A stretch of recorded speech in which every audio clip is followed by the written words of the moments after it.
Back in what would become known as the rap golden age, LL Cool J was a trailblazer. He was the first true solo superstar of rap music, releasing platinum albums at a time when going gold was like a landmark achievement for rappers. He pioneered the rap ballad with the first successful love rap, I Need Love, while still being able to appeal to a street or hardcore base. And he was the first rapper in history to make a successful comeback with the masterful Mama Said Knock You Out. By the mid-2000s, LL was rap's last of the Mohicans, the only 80s rapper still in generally great commercial health compared to his less fortunate counterparts. After all, he finally enjoyed his first #1 album with GOAT, had one platinum album with Phenomenon, and 3 gold ones with GOAT, 10, and The Definition, and had 13 singles land on the Billboard Hot 100, with 8 of them being top 40 pop hits, and one of them being his first #1, all within the second decade of his career. But then came MTV's The Greatest MC of All Time special in April 2006, evaluating and placing the top 10 MCs in rap history, which got a lot of tongues wagging because of MTV's conflicted relationship with hip hop over the years. To their credit, MTV had Sway and Shaheem Reid on the panel. LL Cool J ended up at number 10. Respectable, but still on the lowest end of the list, especially for a guy who had declared himself the GOAT a few years back. Uncle L's major demerit?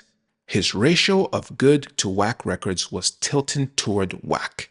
Now, that argument is rather harsh in retrospect, but the general perception of LL's career post Mr. Smith then was one of a man who was releasing one mediocre album after the other.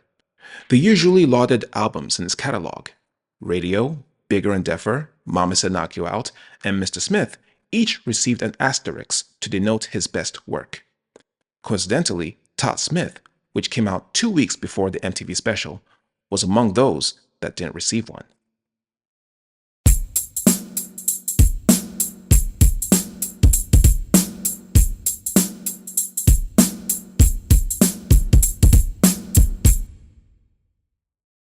Jay-Z was now retired, from being the Michael Jordan of recording at least. After bowing out with the Black Album in 2003, he became the president and CEO of Def Jam, an accomplishment that was ostentatiously capped off with the I Declare War concert on October 27, 2005. The event was notable for the official end to the rivalry between Jay-Z and Nas, who would later sign to Def Jam. It was the era of the Carter administration, which is credited as co-executive producer of LL Cool J's 11th studio album, TODD SMITH, which came out on April 11th, 2006.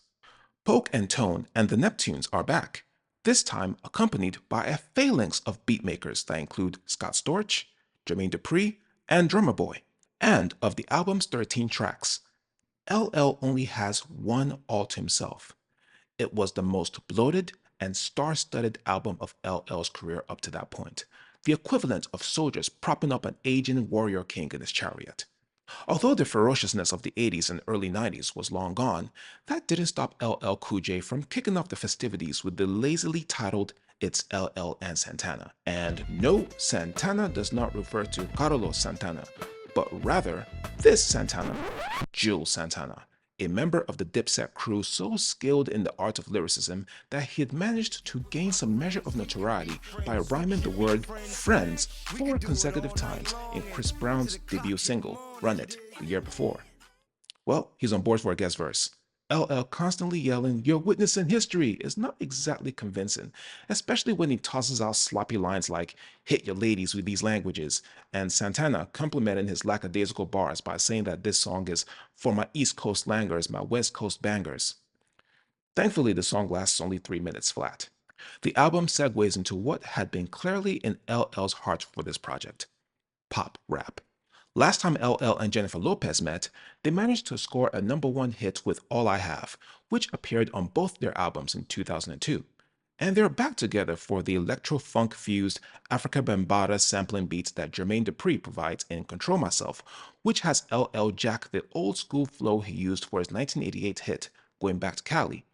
J-Lo has always had a wafer-thin voice, which makes her passable on her own song featuring LL, but makes her guest spot on Control Yourself rather unnecessary, outside of boosting the song into a hit.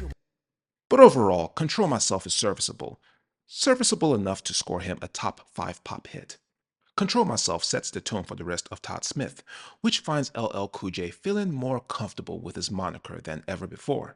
Sure, he somewhat acquits himself midway through the album with What You Want, where he trades bars with Freeway inside the raucous beat that the Narcotics provide, and for once has a cadence that doesn't sound unintentionally time-warped.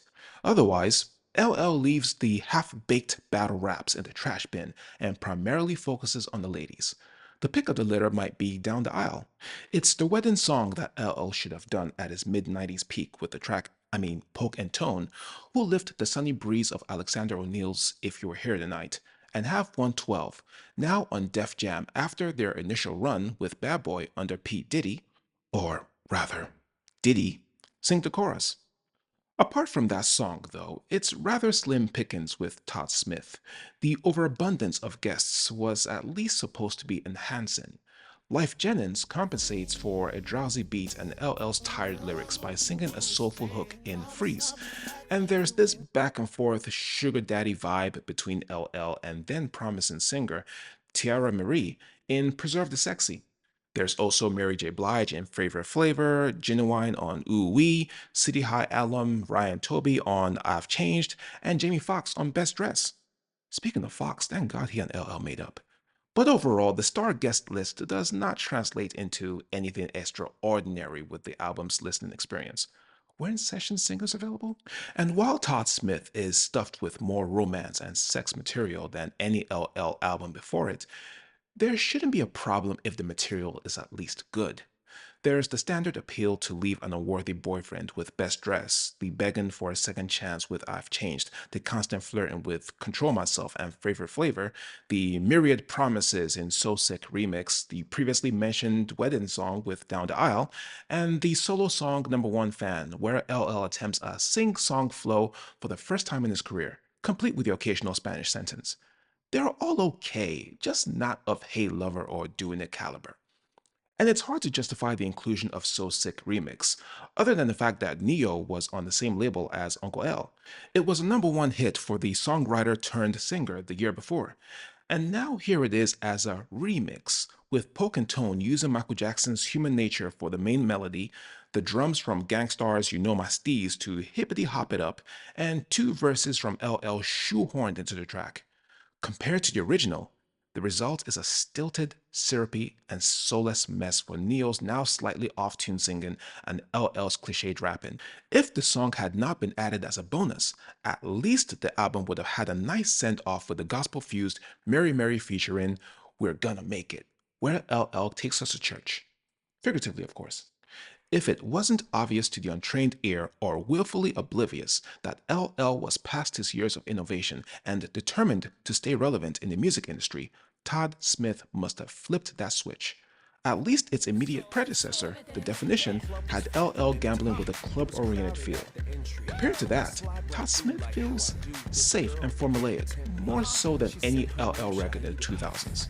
A fourth consecutive gold plaque might have been compensatory, and some people can contend that at the age of 38, married to 4 kids, and with a growing list of ventures outside of music, TODD SMITH reflects his true self at the time, down to the fact that the album bears his middle and last names.